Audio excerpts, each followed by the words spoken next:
Okay, I warned you. This build will get you some hate mail. I'm talking about the Hunter exotic that will transform your normal puny tripmines into beefy boy 200 HP tripmines with crazy range and killing potential. When paired with the build that I'm going to show you today, you'll be getting more grenade kills than you ever have before and probably making some new enemies along the way. Our loadout centers around the Hunter exotic love's young Ahamkara spine. These upgrade your tripmine grenades in 3 important ways. First off, the souped up tripmines last significantly longer before exploding on their own. Second, their max damage is increased from 140 to 160, and it's much easier to land the full damage amount on the opponent. Finally, the upgraded tripmines have a lot more health, so they're much harder to shoot off of the wall. Let's take a deeper look at these one at a time. With these gloves, each tripmine will last a monstrous 30 or so seconds before deploying on a surface. Compare that to the default of about only 10 seconds. This is huge for your gameplay because it means that you can use them to zone off some giant sections of maps for extended periods of time. The increased duration gives you and your team time to make plays and rotate around the map to get a better position than your enemy. While the 20 damage increase might sound insignificant to you, and I'd have to agree with you, it's really not that much, the real benefit here is that larger area of effect. With a normal tripmine, the damage drops off dramatically the further you are from the source of the explosion. But with these upgraded tripmines, you can deal the maximum damage from both further away from the wall as well as from a wider cone angle.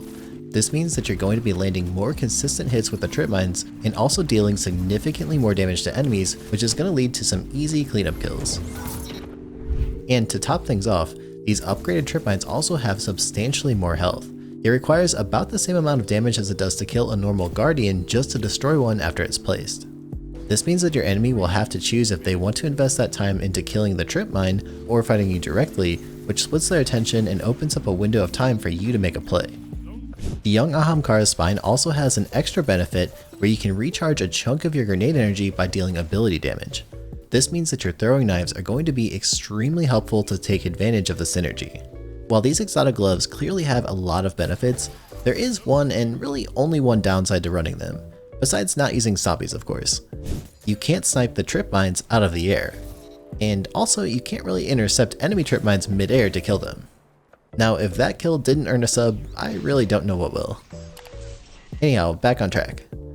Since we want to be throwing our knives as often as possible to recharge our grenades faster, it makes sense to use weapons that recharge our melee. So I decided to go with the Monte Carlo exotic auto rifle. This is a pretty decent 600 RPM auto that I placed in the A tier of my recent auto rifle tier list. The main exotic perk, the Monte Carlo method, grants you melee energy for landing hits using the weapon. Notice that I said hits, not kills. This means that as long as you're dealing damage, the knives are coming back faster.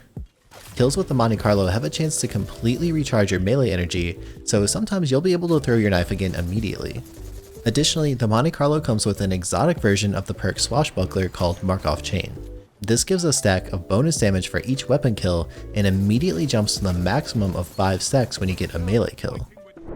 Since we're focusing on getting our knives back fast to recharge our souped up tripmines, we want to pick a subclass that works really well with the build.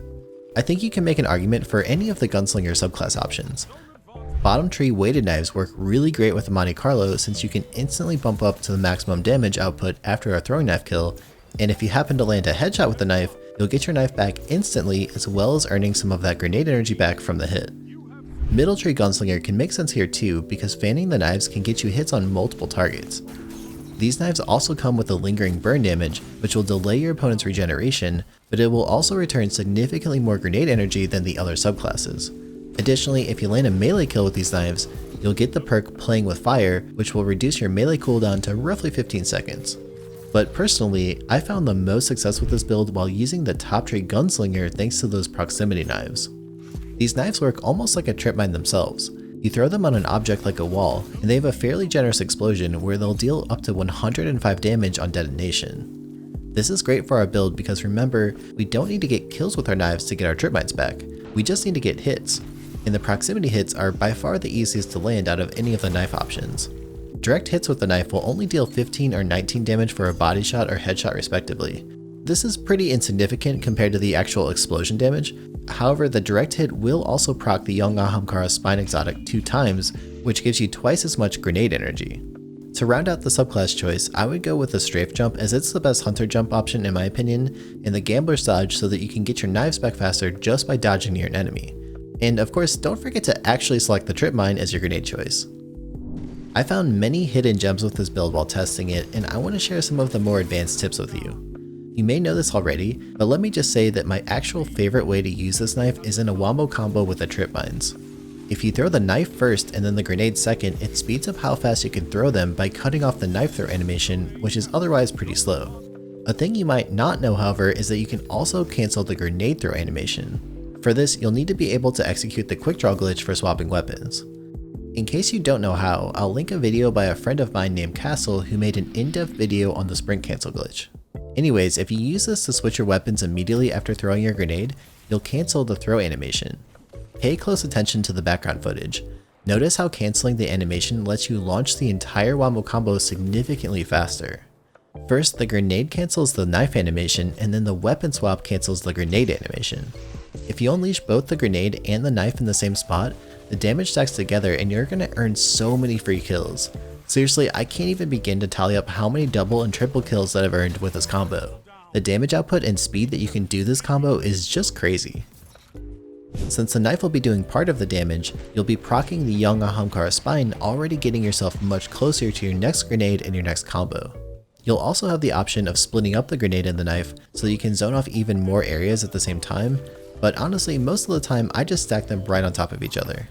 Pro tip by the way, if you're playing control, you can often rush to the capture point where the enemies spawn first and do this combo on the nearest wall to land quite a few kills. It's pretty hilarious starting off the match with a free triple kill, but you probably will get some hate mail if you do it enough. For your energy and heavy slot, you have a lot of options here. To maximize the build synergy, it makes the most sense to go with weapons that feature perks like Demolitionist to get your grenades back faster on kill, or Wellspring to get all of your abilities back faster on kill. As much as it pains me to say this, I truly do believe that the strongest special weapons in the game right now are grenade launchers, and you can get the Salvager Salvo, which automatically comes with Demolitionist. But really, any grenade launcher will work just fine here. Unironically, these actually might have the best synergy with the young Ahamkara spine. If you think about it, most often you'll be using a tripmine to deal massive damage to an enemy who's hiding behind cover or to block off an area.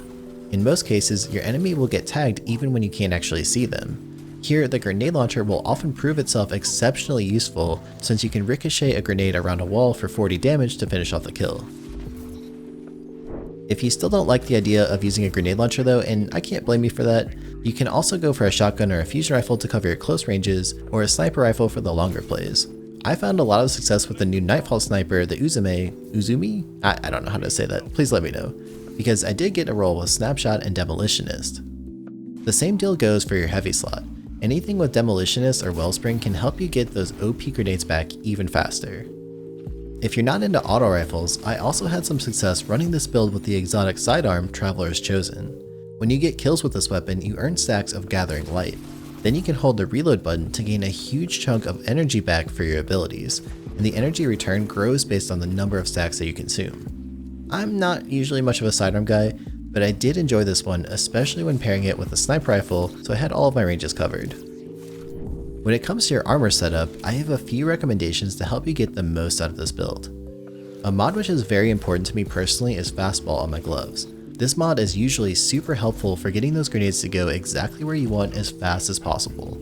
The trajectory of a fastball grenade is much more useful since the grenade won't get stuck on low ceilings and it'll reach its destination much faster.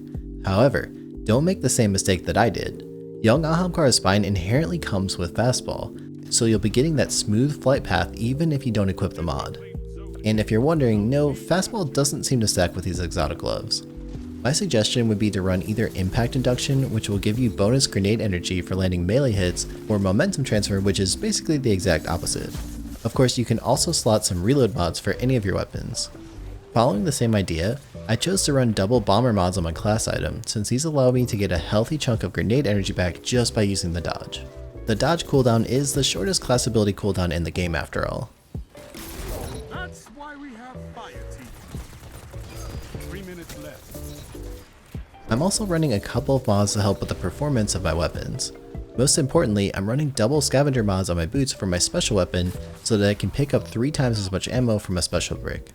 If I opt to use a sniper, I try to fit in a targeting mod on my helmet and unflinching mod on my chest piece. And if I am using a grenade launcher, I'll probably just use the same mods for my primary instead. Alternatively, another good option is to use the mod Ashes to Assets on your helmet, which grants some free super energy just for getting grenade kills, which is bound to happen pretty often with this build. Also, if you can afford it, I would highly recommend slotting the Charge with Light mods High Energy Fire, Taking Charge, Powerful Friends, and Radiant Light. These are expensive but offer so many benefits in the form of bonus damage just for picking up orbs, and the extra bonus stats on your armor. Speaking of stats, I would prioritize around 90 to 100 for both mobility and recovery, and then stack as much as possible into discipline and strength. You want somewhat of a balance between these since both categories have diminishing returns when you get close to 100, and ideally you want to be throwing as many of those wombo combos as possible. So let's put all of the pieces together. Young Ahamkara's buffs up those tripmines to make them significantly more deadly. Landing hits with our proximity knives earns the tripmines back even faster. Using our dodge also gives us our grenades back faster thanks to the double bomber mods. Landing damage with the Monte Carlo earns your knives back faster, so you'll be able to throw even more of those wombo combos, and if your knife happens to land a kill, you'll have a huge damage boost on Monte Carlo for a few seconds. While this build might not be quite as powerful as just using stompies, it really is a lot of fun. It can challenge your creativity when making plays, and it's very effective overall. If you enjoyed this video, maybe subscribe. It's free to do and you can always change your mind later. And if you like this build, check out my video with some crazy overpowered throwing knives. It's the video on the top right of your screen and also linked in the description.